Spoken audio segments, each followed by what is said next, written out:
Hello, everybody, and welcome to today's Bible break. Today, I just really want to talk about the fact that life can be hard sometimes, right? We have obstacles that happen in our life all the time. We've got setbacks. We've got those things that we didn't expect but happened anyways, right? And all of these times along the way that we are just left dealing with these problems until we can get through them, right? But I think there's a big part of that, and it's how do we get through them? What are we doing while we are in them to kind of lead us through those obstacles, right? And so if we take a look at today's psalm, in Psalm 60, verses 3 through 5, it says, "You have shown your people desperate times.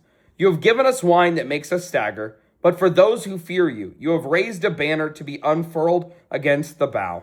Save us and help us with your right hand, that those you love may be delivered."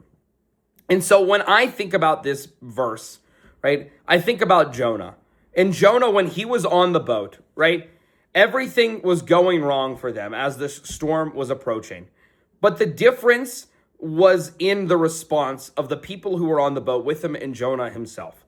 The people who were on the boat were trying to do everything they could in their humanly power to try and make up the difference for what was going wrong.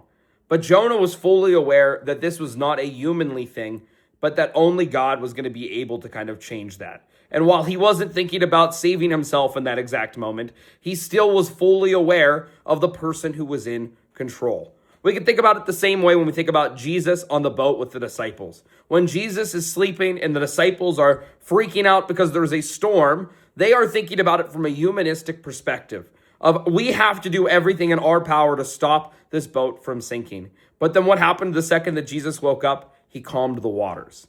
We are working with a God who is so much bigger than the problems of this world.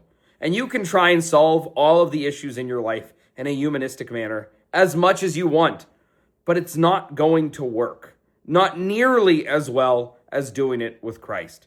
So if you are in the midst of this problem today, if you are feeling the difficulty of what it means to be alive, don't do it alone. Unfurl the banner of being a Christian on your bow and let God come in to save the day. And never forget, God loves you, and I do too.